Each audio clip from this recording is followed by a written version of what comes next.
Did King Charles just shade and burn Meghan Markle in his most recent address in Kenya? I certainly think so. And I don't believe this is the first time he's actually done it either. So make sure you subscribe to this channel and stay tuned for more details in this Daily Nerd starting right now.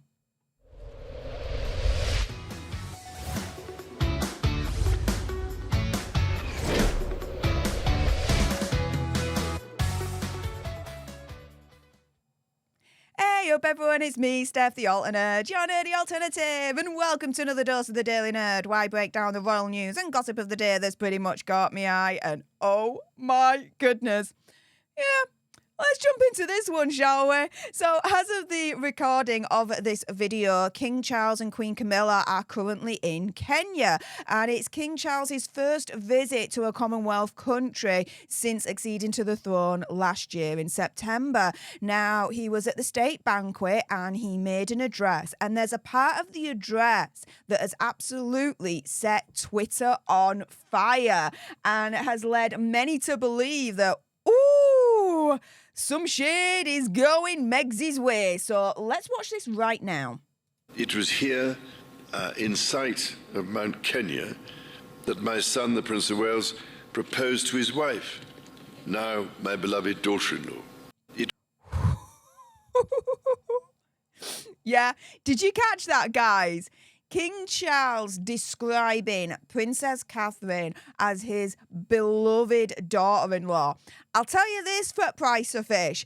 I don't remember the last time our King Charles turned round and described Megsy as his beloved daughter-in-law.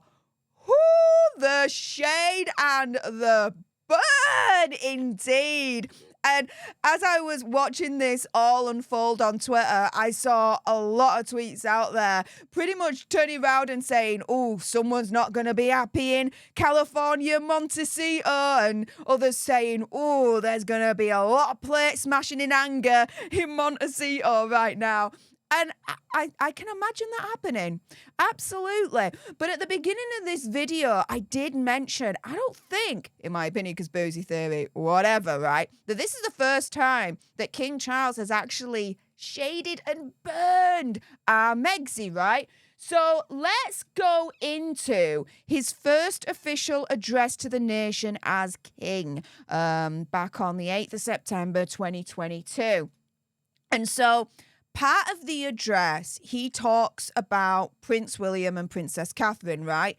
So he says, as my heir, William now assumes the Scottish titles which have meant so much to me. He succeeds me as Duke of Cornwall and takes on the responsibilities for the Duchy of Cornwall, which I have undertaken for more than 5 decades. Today, I am proud to create him Prince of Wales. I'm not even going to try and pronounce that because I know I will butcher the Welsh language and I don't want to cause any disrespect. The country whose title I have been so greatly privileged to bear during so much of my life and duty. With Catherine beside him, our new Prince and Princess of Wales will, I know, continue to inspire and lead our national conversations, helping to bring the marginal to the centre ground where vital help can be given. So this is a very large paragraph of his first address to the nation as king, of him talking about Prince William and Princess Catherine, right? What does he say about Megsy and Hazza? Just that. I want also to express my love for Harry and Meghan as they continue to build their lives overseas. That's it, guys. Hazza and Megsy, my opinion, conspiracy theory, whatever, afterthought. It's like, oh, you've got to say something about Hazza and Megsy? All right, I'll just put in a line, that's it. That's it. That's it, okay?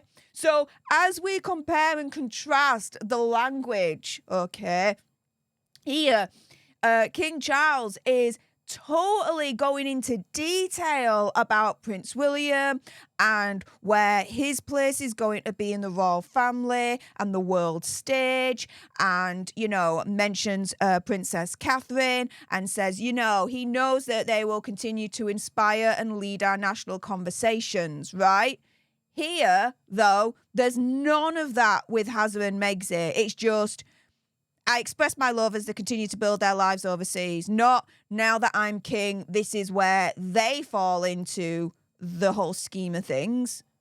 Because bear in mind, on the royal website, it is still described for Harry and Meghan as them, working on behalf of, the king and representing the monarch, this, that, and the other.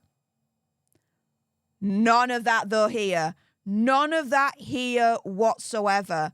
You have one sentence, one very short sentence, which is very clinical as well. There's nothing personal about it, right? It's just express my love and they're continuing to build their lives overseas. It's very cold. There's no emotion in it whatsoever.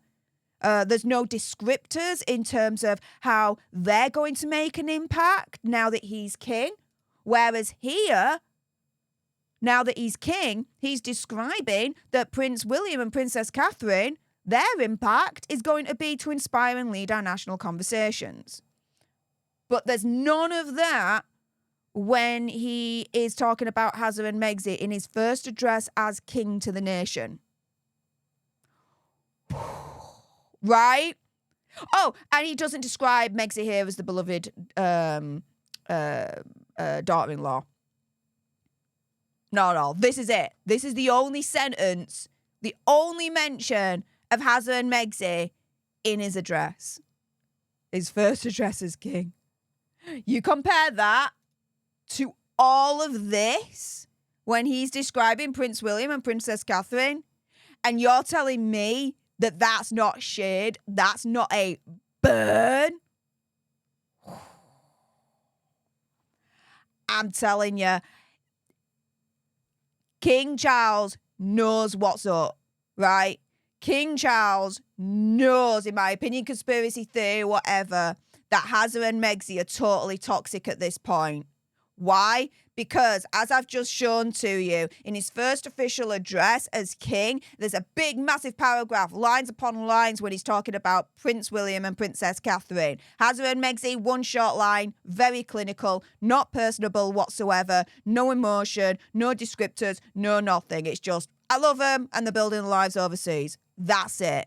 Okay? And now, in his most recent address in Kenya, let's play it again, guys. Now that you get that context, let's play it again. It was here, in sight of Mount Kenya, that my son, the Prince of Wales, proposed to his wife, now my beloved daughter-in-law. Princess Catherine, his beloved daughter-in-law. Like I said, I don't remember the last time King Charles turned round and described Megxi as his beloved daughter-in-law.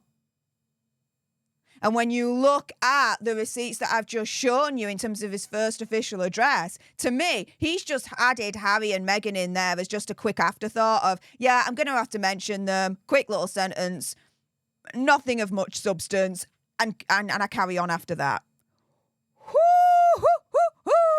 Yeah, the burn, the shade. I tell you, with that being said, if you appreciated this video and you want more, believe me, of course there's going to be more, then make sure you subscribe to join our alternate tribe. I'll be honest with you, help us get to 100k so we can get that silver play button right there. Like, share, comment down below your opinion, conspiracy theories, whatever's. Also as well, if you've got some very strong opinions about opinion, conspiracy theory, whatever, our King Charles shading and burning our Megxi, then why not send me a super thanks? It's just below this video right here. We can have a conversation about this because it does guarantee a response from me. And until the next time, you guys, laters.